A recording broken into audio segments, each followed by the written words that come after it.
Hi guys, it's Shelly here. Welcome to my channel and thank you for joining me today. So today's video is a little bit different and I've been thinking about this for a little while and I decided to give it a try.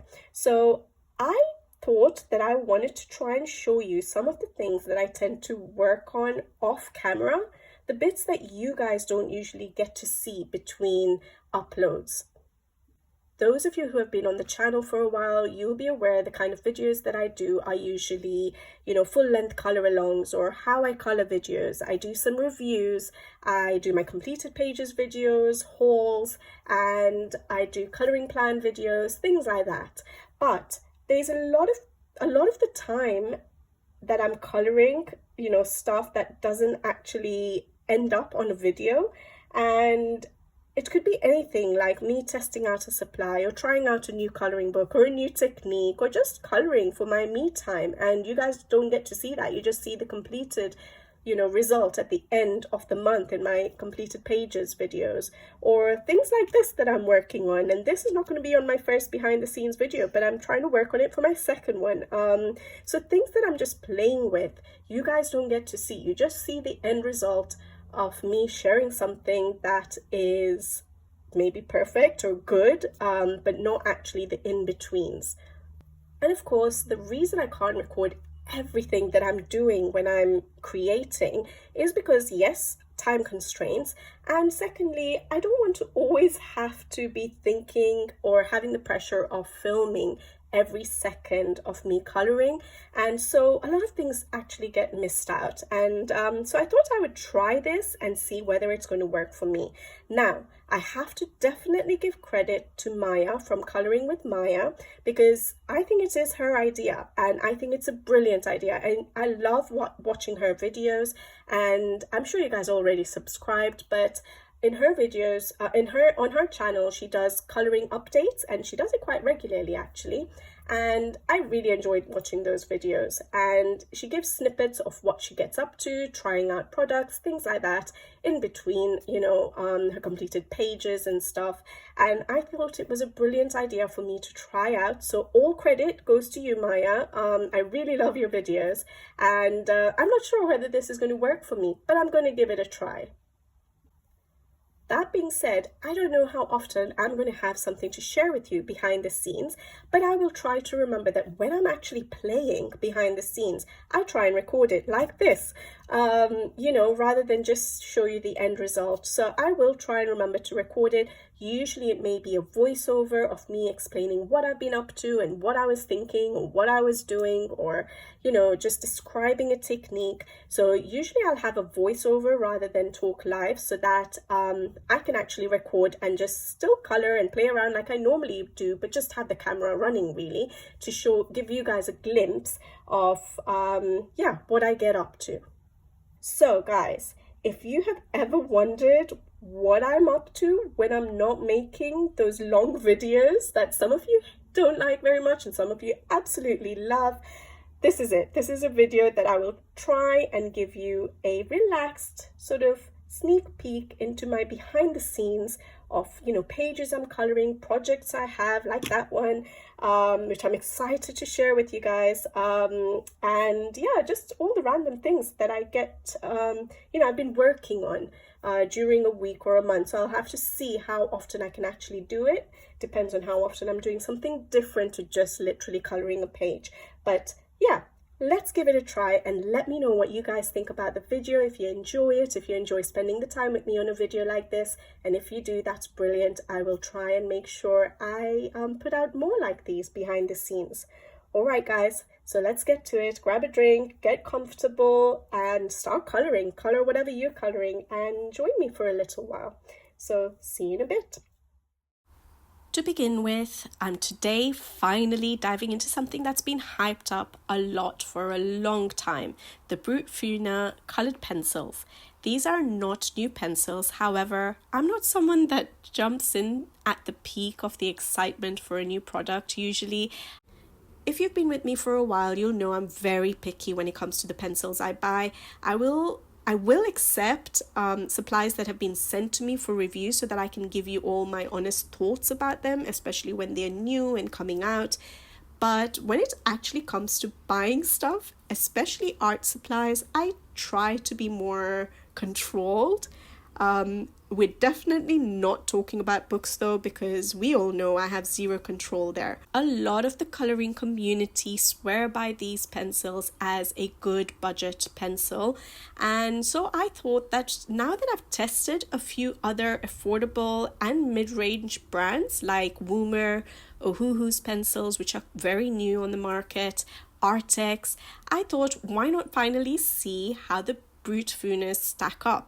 So this clip shows the unboxing and the my honest impressions of the pencils, me trying them out and seeing what I really think about them. So the box had come well packaged, or so I thought, but however, the metal box was dented a little bit, but I guess for 120 pencils for £20, that's not bad. And I think a lot of people tend to transfer their pencils to pencil cases anyways. I do love the black box. I think it looks very professional and slick, just black with their little logo on the lower right. And I'm glad that the box has elastic.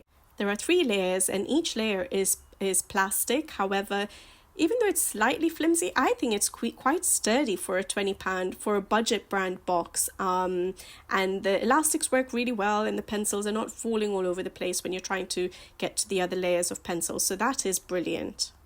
I don't actually like the order the pencils were in. I like the order that my Faber-Castell Albrecht Dürer pencils are in, and I like to work with all my pencils in that sort of order because I've been using the Albrecht Dürers for such a long time that I'm so used to them, and I just, for my eyes, that's what works for me. Obviously this is a very personal thing, and well, actually this entire review or my thoughts on these pencils will be very personal and what I think about them. So yeah, don't come at me. I know a lot of people love these pencils, and if I say anything negative, please don't come at me. It's just my honest opinion of what I think. Now, in all of my chat so far, I forgot to mention that these are the Brutfuner squared pencils. I think Brutfuner does have other pencils. I think a very large set of pencils. They have the round pencils, but this is the square pencils. And I think these are the pencils that everyone has been crazy about. Of course, I like swatching out my pencils, and so I went ahead and I swatched them out, and I used the swatch sheet that was provided. Again, for a budget pencil to provide a swatch sheet, that is perfect. I think a lot of brands, even artist quality, expensive brands, don't always provide a swatch sheet, so that's a nice touch. Although I use that swatch sheet to just swatch them out really quickly because I think I'm going to try and transfer it to my normal swatch sheet that I use for all my pencils, and I'll try and reorder them when I'm doing that so that it's into an order I like. After swatching, I did go ahead and try out the pencils. Now, when I've reviewed pencils before, I've had this sheet in front of me where I try out certain things that I think are important to me when I'm using colored pencils, and so that's what I'm working with just to see what I feel about them. So the first thing was, how do the pencils sharpen? And I think this was a big question for a lot of people because of the shape of the pencils being square. It is hard to sharpen them with a normal pencil sharpener. So I've used, as you saw on screen, an electric sharpener, a 10-win sharpener, which I use for all my pencils, and they worked perfectly fine for majority of the pencils. However, you will see, as I show you on screen, there were a few pencils that did break. Majority were absolutely fine. The silver did not work very well, and it's likely that the core of the pencil is off center looking at how the wood is. I would say that probably like 98% of the pencils sharpened pretty decently with the electric sharpener, and later on I tried to use a wide manual sharpener which worked pretty well, and it's a Derwent one that I had. Faber-Castell. The next thing I tend to look at is, are the pencil colors predictable? Now, I always swatch my pencils out, so for me it doesn't really matter, but those of you who don't like swatching out, are the colors predictable? Can you tell from the pencil barrel whether it is the color that's going to come off on paper? And so I'm having a look at some random ones which I've picked out and looking at my swatch to see whether they are predictable, and the first one I don't think was, so I'm going to try out another one and see whether that works. And yep, I don't think so. It looks a bit more turquoise-ish on the paper and a bit darker on the barrel. So I would say that the color is not predictable. So I would definitely recommend swatching. Next thing I look at, are the pencils pigmented? Do they lay down color easily, or do I have to work hard to get a nice intense color or a bold color? And looking at the swatch chart, you can tell that they are very well pigmented. The next thing we look at is the color range of the pencils. We have 120 pencils. If this was the only set you had, would you have good colors? Now, the first thing I point out is that we have something like an ivory from the Faber-Castell brand, which I absolutely love. Not a lot of budget pencils would have that. We have some skin tones, we have some beautiful greens. The yellowish greens that I tend to use a lot are there. We have some really nice dark colors, dark blues that I tend to use a lot, even for shadows. But I do feel like a few more grays would work well, and some of the reds, I don't think there are that much of a difference between certain reds. So we could have reduced some of the reds, I think, and increased, like, some of the browns and the grays. But to be honest, for a budget brand, those are some good colors we have there. But there is room for improvement, so I went 50-50 on the color range. I am a bit biased to my Faber-Castell, but we're not comparing it to that. They're a whole different range of pencils. I'm now checking out the white pencils. Is it an opaque pencil? Now, a lot of pencils generally are not very opaque. So for example, even my Faber-Castell, the white pencil is not very opaque. I know Prismacolor is meant to be really good. This I would say is okay. For a budget pencil, it's not bad. Keeping in mind that the Faber-Castell is not very opaque as well. The next thing I look at is erasability. If you make mistakes, can you erase it easily? Or if you want to add any certain effects like, raise through water or, things like that, or bring back a bit of a highlight area, can you erase it? And you can never erase color pencil completely. However, you want to see that you can remove a fair amount. And so that's what I'm trying out with my Derwent electric eraser. And I think that's pretty good. It erases pretty well there. I also decided to try the Tombow Mono Eraser. These are the two erasers I tend to use the most, and a kneadable eraser as well. I didn't test that out, but I don't tend to use that often. I use that more for my soft pastel work. But the Tombow Mono Eraser worked really good too. Now we go on to blending. How do the pencils blend together? And I like testing this out with greens. I always like working with greens. I find them the easiest to combine, and I love coloring leaves. And so it's the easiest thing for me to try out in a new set is just going for the greens. And so that's what I'm going to do here.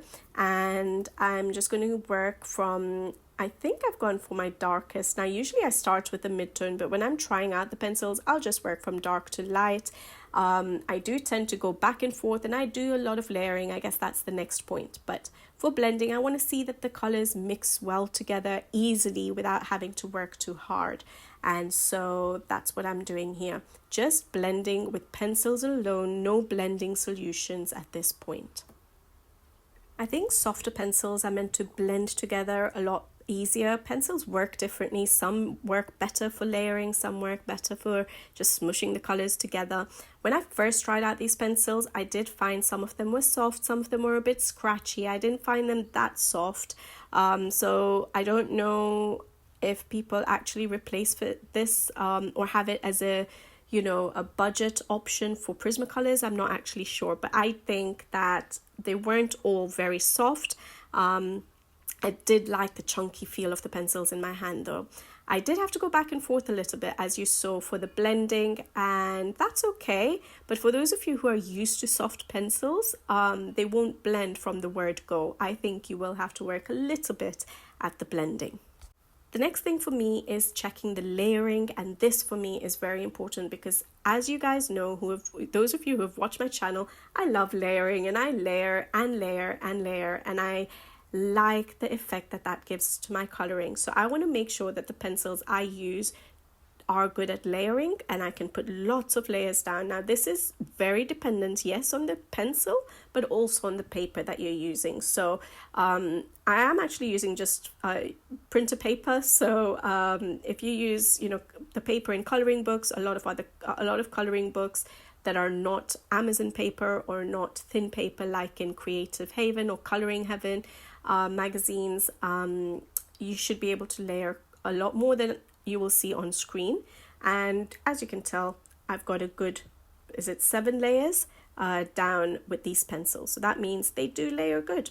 Those of you who don't like layering probably don't care about this point. 7 layers is definitely a good number of layers you're getting down. And finally, the cost of the pencils. I got it for £20, which is approximately $27 and I think for 120 pencils, that's a no-brainer. So yes, price-wise, brilliant. Here I'm just showing one of the pencils that did not sharpen well in the electric sharpener. And so I used the Faber-Castell multi-hole sharpener, where you have a larger hole, which I tend to use for my Neocolor 2s. That's why it's so dirty. But that's the only one I have with a larger hole. So I decided to try it out. And yeah, it was a bit messy because I've used it for Neocolor 2. But it basically helped get rid of that little bit of wood that was overlying the lead and not allowing to sharpen well in the electric sharpener. So I managed to get the lead back through, so making the pencil usable. So yeah. So I pulled out a Teresa Goodrich Garden Gnomes Creative Haven book to try out the pencils in, just to see how I felt with them in a coloring book. Yes, this is not the thickest paper, but usually if my pencils work for me on thinner paper, I usually manage to somehow work with them in better paper, dependent on the paper. There's a lot of, factors that influence the paper, not just thickness, it's also the tooth of the paper. Is it too smooth? So there are other factors that does affect how your mediums work. However, I decided to try it in this book, just a little teeny coloring in it, and to give you what my final verdict is on the pencils as my first impression. And to be honest, yeah, they are good pencils, I guess, for the price. They're a good range. The price is, unbeatable. However, I don't think they're my favorite pencils, guys. So those of you who love it, I'm really sorry. But as a budget pencil, I think there are better pencils out there now. For me, this is just my opinion. Some people will not agree with me on this. But to be honest, something like the Woomer pencils that had come out after Brutfuners, I think were such a good surprise. I love working with those pencils. Yes, unfortunately, they're just 72 pencils at the moment. Although, guys, they are going to be trying to work on getting stock pencils. So that is brilliant. I think usually for me, buying pencils, not being able to get them as stock pencils is usually a deal breaker. So the fact that Woomer has announced that they're going to be doing stock pencils is brilliant. But yeah, the Woomer pencils, I think I have enjoyed a bit more than I did these Brutfuners and the Ohuhu pencils as well, and the Artex. So they're definitely not my favorite budget. I think out of the now 4 sets of budget and mid-range pencils, I would say Brutfuners are my least favorite from the 4 brands. And I guess they have the 120 colors, but I do definitely prefer the other pencils more. But of course, this is just my first impression. I have to try them out on lots of different paper to see how I actually feel about them. But since I recorded this little snippet, I haven't actually used them. So I haven't felt like I wanted to, go straight away and bring them out again and play with them again yet. But I will try them more and I'll be able to give a better opinion. This next part of the behind the scenes video is me completing a page, adding my finishing touches to a page and my step-by-step embellishment process.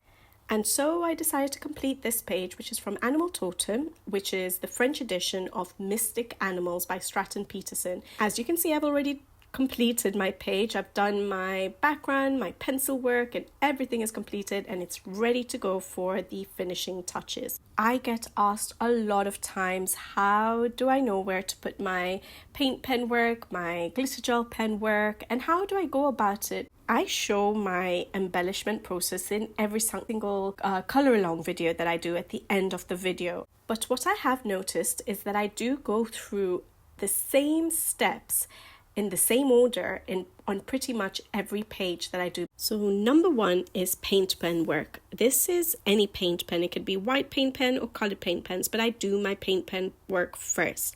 Now with a white paint pen, you don't actually need to use colored paint pens. I do because I have them in my collection, but having just a white is perfectly fine. You can always add color over the top.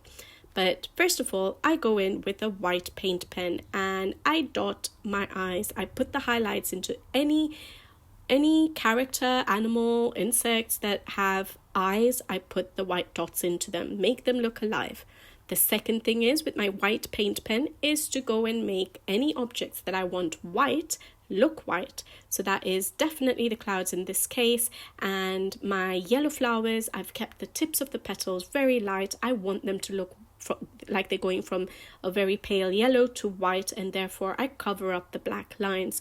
I also do that for the blue flowers in this particular case, because again I've gone from a blue in the center of the petal to a very light color at the tips, and so it helps give that effect of that gradient, and so I cover up the black lines of the blue flowers as well.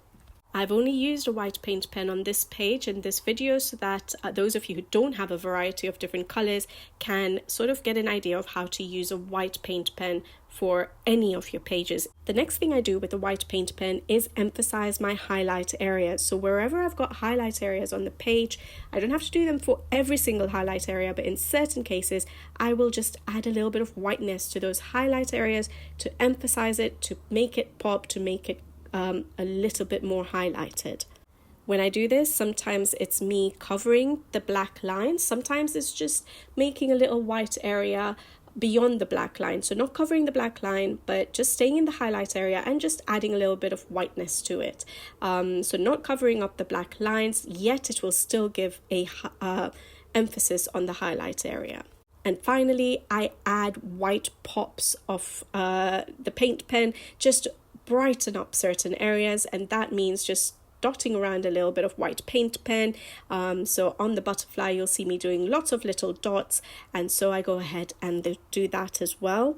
And at this stage, once I've done it on all the objects, so maybe on some leaves, on the butterfly, on some flowers, depending on your page, I then go ahead and add the white pops with my paint pen to the background as well. So depending on what kind of a background you have, here I do have some area where I could just brighten up the background a little bit. I have dots that have already been placed by the artist, and so I go and cover up those dots with my white paint pen to give a bit more of a special effects on the background. And a few lines here and there because the artist has some lines in those backgrounds, so you can just see what works for you on your particular page.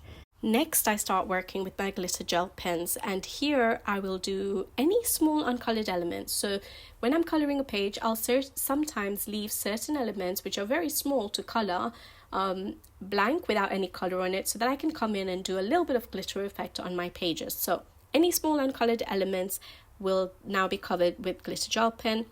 Sometimes I will do shading with them. So for example, the leaves on this page around the central illustration, I did a little bit of shading. Sometimes I'll just do flat coloring. I will always work from the top of my page down so that I don't smudge, because glitter gel pens do take a while to dry. So yeah, I always try from top to down. Sometimes I do the shading, but you have to work fast if you do that, and it has to be good paper if it's a double-sided book, because sometimes it can bleed through to the other page. So test it out on your books first before you try this. This particular page was one-sided, so that was good. And also another thing to keep in mind about bleed through is sometimes when you spray your fixative, when you've finished your page completely, it can bleed through. So again, test it out on your books if you don't want that to happen. And once I'm satisfied, all the embellishments are finished, then my final stage is to decide whether I want to do any sprinkling effects. So this is usually Winsor & Newton white ink for me. I like adding that little bit of white sprinkling. Now you can do this for certain pages like snow pages or underwater scenes to help with, a bubble effect or to help with snow effects.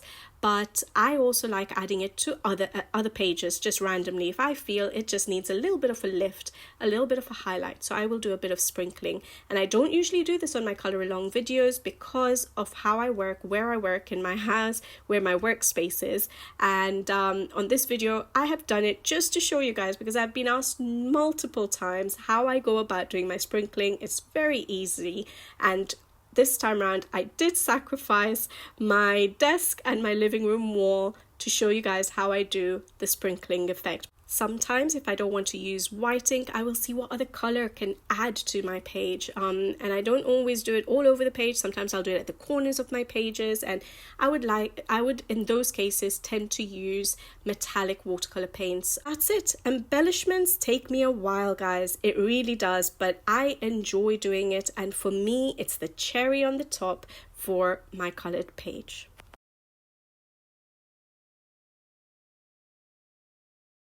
Now I'm moving on to creating white flowers, but this time with a new set of pencils, Castle Art's Harmonius and Pasteltint pencils.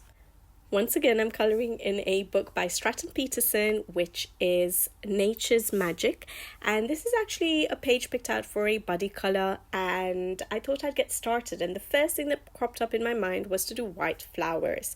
I love doing white flowers, and I've done various videos on how I create white flowers, different colour combinations I've sort of shared it with you guys, and I'll try and remember to link in the description box below a few of the videos where I've done white flowers, whether it's part of a color along or a how I color video.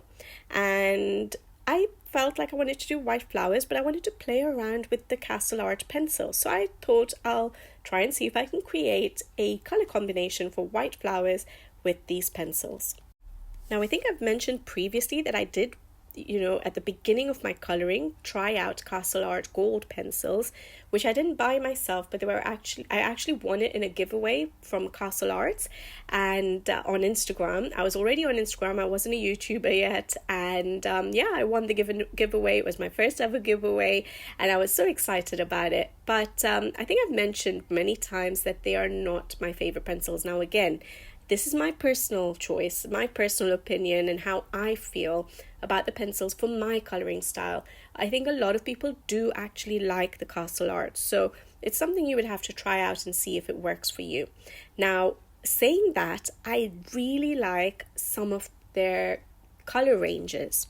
So, for example, the Harmonious set that has come out has such unique colours that you don't get in a standard set. So, for example, my go-to Faber-Castell Albrecht Dürer pencils or the polychromos, they have exactly the same color range, have so many of the colors missing that a Harmonious set provides, and similarly the Pasteltint. So keeping that in mind, it's actually worth getting certain colors that you can add to your coloring. And I decided to buy the Harmonious set myself, and the Pasteltint, actually Castle Arts just very recently contacted me after I got the Harmonious set to see if there was any pencils that I would like to try out, or any of their products I wanted to try out and share with you guys. And I've done a video on the Pasteltint, which is what I had chosen, and I've got a review video up, so you can always check that out. Now, like I said, they're not my favorite pencils to color with, but their colors are beautiful, and they fill up gaps that I have in my pencil collection, even though I have a few pencil sets now. So I have my Albrecht Dürer pencils, which I use wet and dry, as you guys know. I have my Caran d'Ache Pablos, which do have some light colors, and then I have the more budget mid-range sort of pencils, which are the Artex 126 set, the Woomer pencils, and the Ohuhu, which were all sent to me for review. And I think the Harmonious and the Pasteltints do fill gaps, even though I have all those pencil sets. So that is amazing.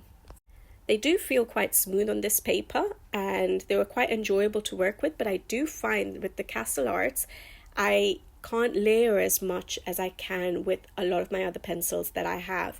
And as you guys know, I love layering. So I do struggle with the Castle Arts when it comes to that. But again, certain pencils work better on certain paper, so I have to keep giving it a try.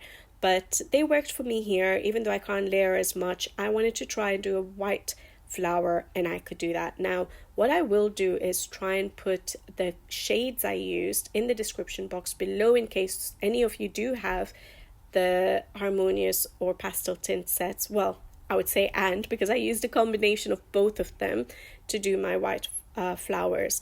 But I just enjoyed using the pastel tones and the muted tones to create my white flower, and I really had fun just playing with the colors. I think I used some grays, I used some greens.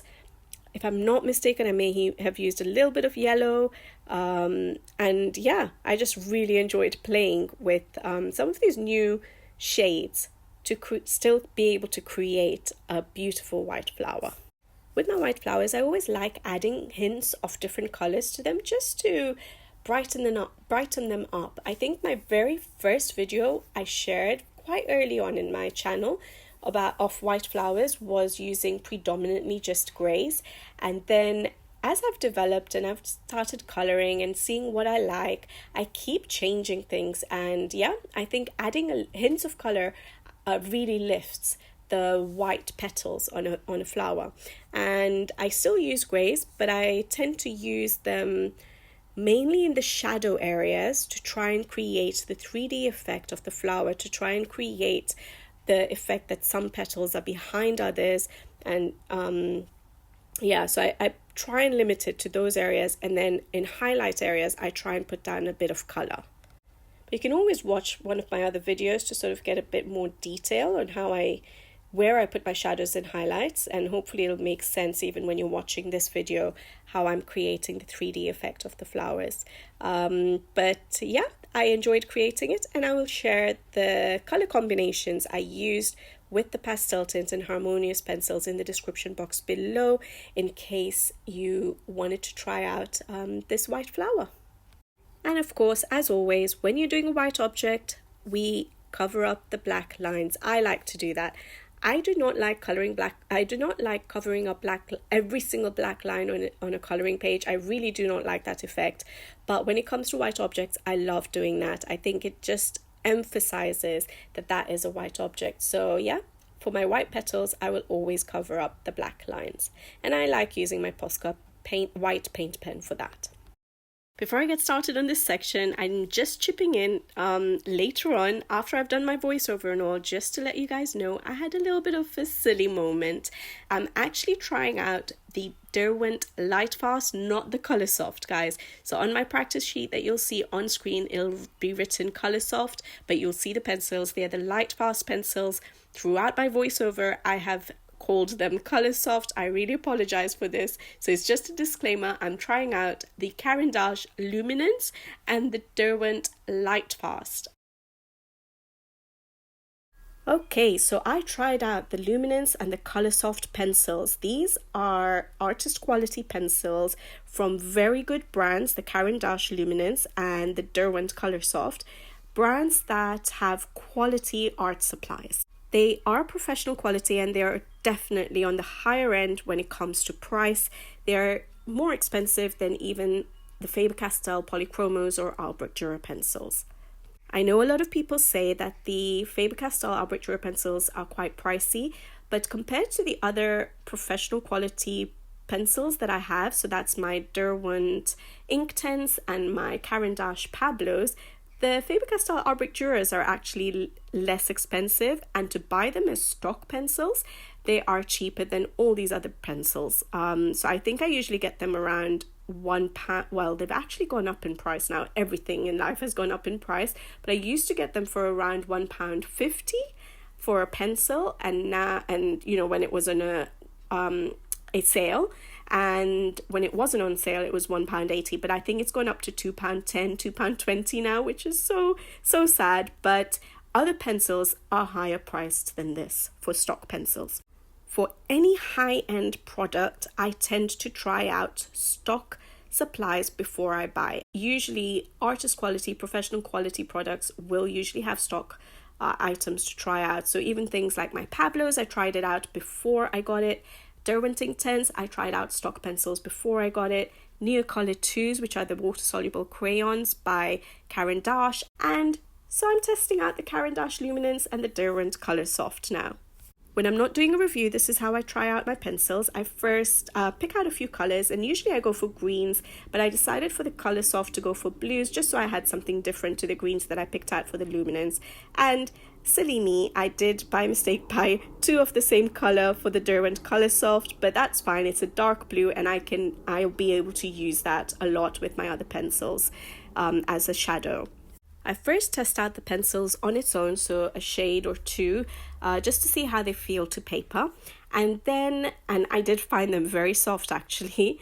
And then I will sort of lay them down again and just see how they map up to the barrel. So in these cases, they're a wooden barrel, but the ends do have the color for what the pencil is. So I check whether they are predictable in color, and then I check out how they blend with like a blender pencil. And I think later I forgot to do it at this stage, but I go ahead and also try it out with a blender pen. I check their erasability, and I do these checks for reviews as well, but this is my quick check of soft pencils as well, just to see what I actually think about the pencils. At first, I did find that the Color Soft were a little bit softer than the Luminance, but as I was using them, I figured that they were pretty much similar in the softness, to be honest. The next thing I try is to see how they blend together. So just dry blending of the pencils, and these pencils, both of them, blended beautifully. Yes, I always tend to go back and forth to get a good blend, especially when I'm buying stock pencils online, because I've not checked whether the shades match up, whether they're going to be a good transition. Sometimes you might pick a very light color. So for example, with the Color Soft, I got a very dark blue. I by mistake bought two of the dark blues and then a very light turquoise, and so there's no transition color there. So I go back and forth to see if I can make that transition, and actually, because they're soft and lovely and blended nicely, I didn't get a bad transition from such a dark to very light color without a in-between pencil. So yeah, it just showed me that these pencils blended beautifully, and the luminance as well were beautiful. And then again, I blended them out with a blender pencil to see how the colors sort of smushed together, as people say, because they are soft pencils, so you would expect them to be able to, and the blender pencil really helped. So it was beautiful to see how they worked, because I tend to work with harder pencils, so it was nice to see how soft pencils work together. I don't always use a blender pen when I'm choosing to do blending with a solution. Sometimes I use a blender pen, and that will be the Ohuhu colorless blender, but it is an alcohol blender, so sometimes for certain paper it can seep through, so you'll have to test it in your books. The other thing I use is Zest It solution, and I use it with a dried up Derwent colorless blender. You could get just the Derwent colorless blender as well if you wanted, but mine dry up so quickly, and so I started using them, just dipping it into Zest It, and that works really well. I didn't test that out here, but I knew it would work just from the feel of how it worked with the alcohol blender. At this point, I'm actually loving the pencils, which is a little bit risky, if I can say that.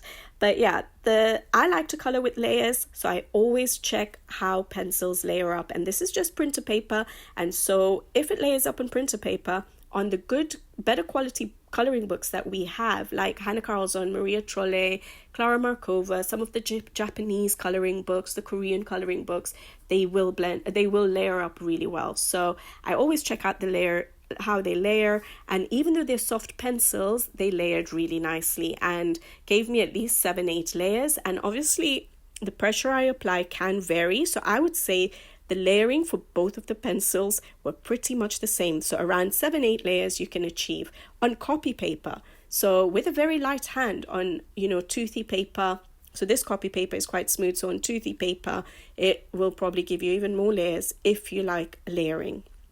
So the verdict, I actually really like these pencils. I'm glad I tried the stock pencils, and I have these few pencils to work with, to play with and add to my other pencils that I own.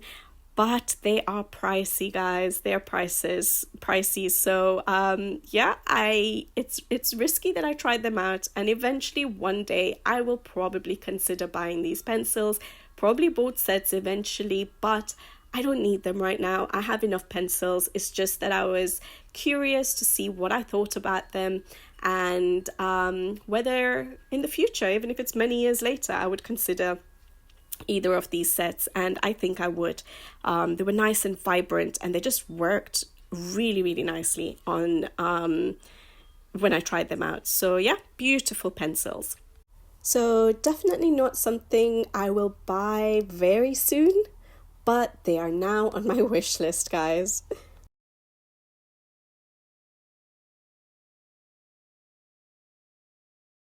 Blending with alcohol markers is something I've been really enjoying lately.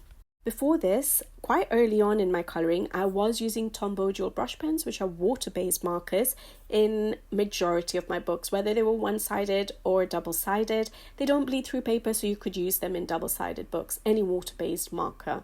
And so I used to really enjoy using water-based markers and getting a vibrant effect with my colouring and as a base. So I really enjoyed it, and in combination with my Albrecht Duro pencils, they used to work really well. I could use lots of different techniques combining my pencils with my markers, and for a long time those were my two supplies, my main supplies that I used to use for colouring. Of course, once I started my YouTube channel, I got quite a few products sent to me for review, and one of them was Ohuhu's alcohol markers, and I was very happy to try them out. I knew they can only be used in one-sided books unless you're happy to sacrifice another page, which I usually am not, because I'm not someone who tends to buy two copies of a book, and I hate sacrificing any colouring page that I have. It's just an OCD thing, really. So yeah, I only use them in one-sided books, but I was so excited to try them out. And to be honest, when I can use alcohol markers over water-based markers, I tend to prefer using the alcohol markers.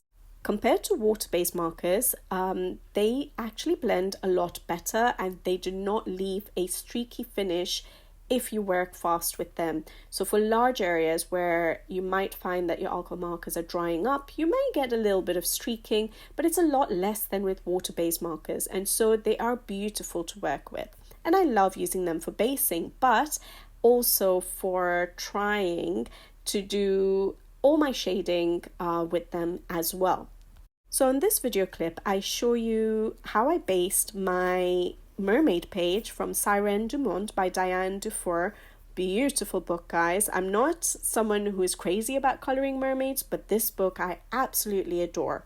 And I decided to use alcohol markers because it's one-sided and I wanted that bold effect. The background I did with Derwent ink tints, and then I decided to use the alcohol markers for basing, and then I was going to go over with pencils over the top. However, I thought I will use a combination of techniques with my alcohol markers. As much as possible, I wanted to try and put in some shading from the word go so that I didn't have to do as much colouring. So especially for the mermaid's tail, I went to town on doing the shading and putting in dark areas. So I had so little work to do with the pencils, and I really enjoyed doing this technique. I use a combination of techniques when I'm using alcohol markers. Sometimes I'll do straight basing, so not worry about too much shading, and I'll come over with my pencils and go and do all the shading that I want. Sometimes I'll try and put depth into my illustration with the alcohol markers, and then just deepen up shadows with my pencils, and then go over with paint pens. And so when it came to the mermaid's tail, that's what my intention was, just to put in all the depth into my mermaid's tail with the markers from the word go. I'm using a combination of sets, the pastel set, and so which is the 96 set of Honolulu series, and it's the brush tip with the broad tip, and the same brush tip and broad tip but the 120 set, and I sort of used a combination for the entire page. Because this is not a colour along, I haven't really shared the colors on screen. I was just, coloring for myself, and it takes a bit more effort when you're doing color alongs to think about sort of sharing the shades and thinking in advance what shades you're going to use so that you're not going back and forth between colors trying to figure out your colors on screen. You try and figure them out off screen and then color on screen, so it's easier to follow along for those viewers who do want to follow along or color along. But when I'm coloring for myself, I'll actually test and trial on the paper itself. So sometimes I'll try it off on a side piece of paper, but sometimes I put down some shades and then I'll think, okay, I need to add a little bit of a different color here and there, and that's how I color. And so it's hard for me when I'm doing my own private coloring to sort of share my colors. So I started off by trying to share them, but I will put it in the description box below, the shades of the alcohol markers I used for each element, if you want, in case you wanted to, copy any part of the page. I think mainly it'll be the mermaid tail. The rest was pretty much straightforward. Advantages of basing with alcohol markers: it gets rid of the white space of the paper, so you have less work to do with pencils. For those people who find it hard to color with pencils, maybe you have issues with your hands, for example, it's a lot easier on your hands to use alcohol markers. So if you try and get in as much shading as you can with your alcohol markers, then you can do very little pencil work, so less stress on your hands. The other thing I like about using alcohol markers is the bold, intense colors that you can already see compared to the background how bold the colors are, and you get a lot of the work done. So it's very fast with alcohol markers, and then you just have to do a little bit with pencils, so it's a bit quicker for pages. I still like to layer up with pencils, but a lot of people would probably not do as much layering up once they put down alcohol marker as a base. Disadvantages of alcohol marker: they are not very forgiving. So you may notice somewhere on my page I had a little splash. I always try and open my pens away from the paper, but I probably didn't. I noticed it a bit later. On the bottom fish, on the bottom lower left, you will see there's a little blob of dark red. I will manage to cover it up with pencil eventually, but yeah, you just have to be a bit careful when your pens are quite juicy, that they don't spray onto your page. They are not forgiving. You cannot erase it. Yes, you can pick up the color a little bit with the colorless blender, lighten up colors with the colorless blender, but you won't be able to erase it unless you cover it up with acrylic paint or something like that. Another disadvantage is that it does bleed through paper, so you sacrifice the other page if it's a double-sided book. But other than that, it can also spread across paper, so it can spread across the line art. So you have to be a bit careful on certain paper depending on the type of paper. This paper was actually really good and it didn't spread that much, so I could go up quite close to the line art. But on certain paper, which are quite absorbent, and if it bleeds across the line art, you will need to leave a little bit of a space between your laying down of color and the line art, so it doesn't bleed over the line art, because it does get a bit messy. Even though it's fast to work with, you have to be careful that you're not going over the lines, basically. And streakiness. Streakiness is not as much with alcohol markers compared to water-based, but if you're doing large areas, the pens do dry up if it's not marker paper, a specific marker paper where the pen sits on top of the surface for a little bit longer. If it's not marker paper, it will dry up very quickly, and so it can leave streaks. So you have to work very fast when you're doing larger areas. I have used alcohol markers for backgrounds, especially in mythographic, but you have to work fast, and usually I tend to go over and add a little bit of shading on top with pencils or other mediums. So yeah, just keep that in mind if you decide to use it on larger areas like a background. Just work fast with it. I love a brush tip from alcohol markers because you can get a really thin line, you can get into little details, and you can get broader coverage as well. So I really do like the brush tips more than the broad tip. I don't use the broad tip much. I've never tried their is it narrow tip or bullet tips? So I'm not sure how I feel about that, although I like the softness of a brush tip. I think I'm used to that because my Tombow dual brush pens, which are the water-based markers, are brush tips as well, and I'm very used to using the brush tips, so I do tend to like using them. with the markers, you'll see that yes, I do a lot of work on the mermaid, but then the rest of the elements on this page, and a couple of the fish, which I made koi fish, but the rest of the elements on this page, I just went ahead and did a little bit more straight basing, just to map out my colors. That's another advantage of using markers with, or any supply for basing, is to map out your colors so that when you go in to put in any detailed work, you know what colors you're using. So it's a lot faster, it's relaxed coloring, and you can just chill and enjoy the process. Hope you enjoyed my watching my basing process and just seeing how my mind works, and just seeing how I randomly work on a page when I'm working on my own.